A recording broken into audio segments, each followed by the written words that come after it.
Hey, what's going on? It's your boy JMJ. This is the Marketing Made Easy video series, and what I'm looking to do here is just take things back to basics, simplify your thinking, and give you an unfair advantage when it comes to your marketing. Now, this video is all about knowing your bounce rate.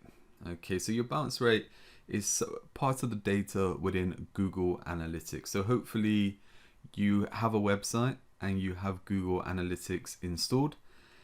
If that's not the case, just jump on and do that now. Okay, that's the first thing.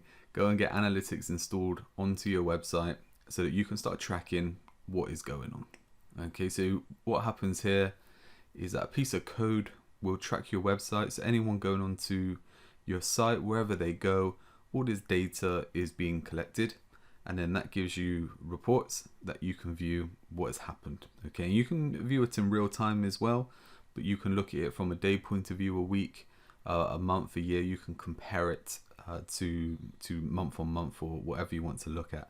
But the important part here is with this data is it lets you know how many people have come to your site and what they do once they're on your site.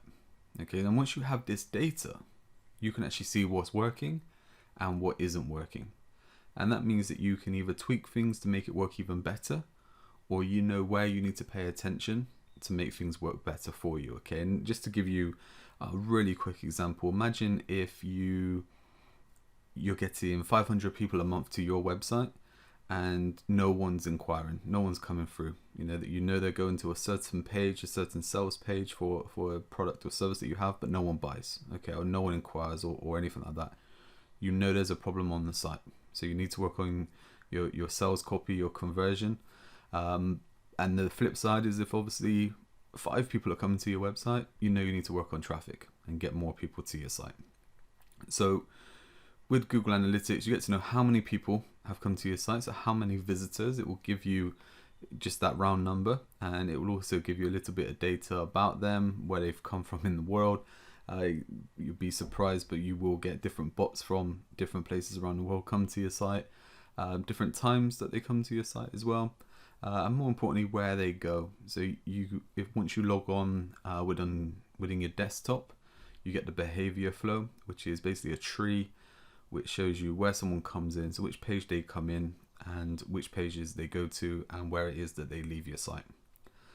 One of the key matrix that whenever you log into your analytics account, one of the first things you will see is bounce rate. Okay, so this is a percentage, and it's an important metric that Google basically look at. Okay, so when it comes to basically search results and Google choosing your site over another to rank within a search result, the bounce rate comes into play.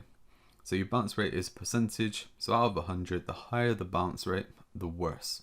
Okay, so you want to be making sure your bounce rate is as low as possible. It basically tracks people who leave. So what we're looking at here is people who come to your site and then they click back and they go back to the search results. So imagine you're looking for something right now within Google. Imagine it's a garage. For example, you type into Google local garage, it comes up with the search results, you click on it, it goes through, and it is something to do with pets. So, something random, right? You just click straight back out. That there is a bounce. They know it's going to be a bounce. And if you went onto the site and maybe just spent a few seconds on there, still going to count as a bounce, okay? But if you found a garage that was spot on, and you start looking through and you get onto their services and you go through to their contact page or something like that, Google knows that this site was relevant. Okay, so the more people that click back from your site, the higher your bounce rate percentage is going to be. And like I said, it basically indicates to Google that it isn't relevant. So you want to make sure that you are relevant for what you're trying to show up for, because the more relevant you are, the more Google is going to look favorably on showing you above the competition within search results. Okay, so what you want to do really is just keep it under 90%. You'll be surprised how bad bounce rates are out there. Okay, so people come onto the website and they just bounce straight back out. It could just be that they're just being a bit nosy, just checking out. Maybe they click through from social media, wherever it is. But if you can get it below 90, you're doing really well. So this kind of aim here is what you want to get at. So 60 to 90%, it isn't that difficult. If you can get below that, even better, of course. But you're never going to get it down to like 0 or anything like that. So don't worry too much. As long as you can get it between this kind of area, you're going to be fine.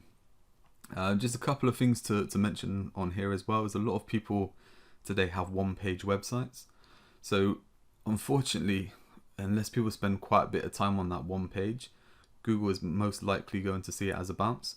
So once it comes onto that one page, if you have the kind of website where you do have a menu and people click on that and it scrolls down to a certain part on your page, as long as that link is absolute, which means it has its own kind of URL, then you will be fine. If it's just a button that takes you down there, then Google is just basically counting it as one page, and people are always coming back unless they complete a form or something like that to be taken somewhere else. So it's just something to think about. Easy way around this, just to add more pages. You can have blog posts or sales pages or anything like that. And this is great for anyone with a website also, is that if you can add more relevant pages onto it, people can click through from the main page and come through to these different pages and read them. It indicates to Google that obviously you're doing something right there.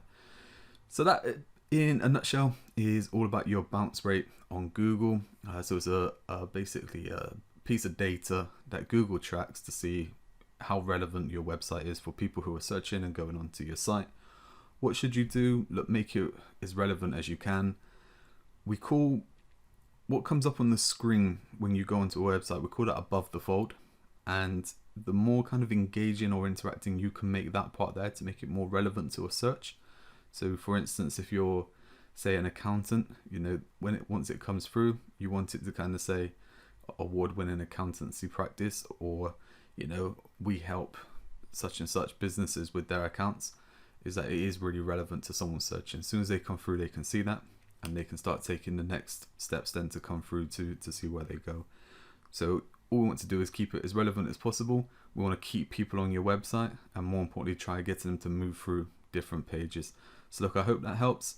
Like I said, all we're trying to do here is give you an unfair advantage, make your marketing simple, take things back to basics, and yeah, just don't overcomplicate things.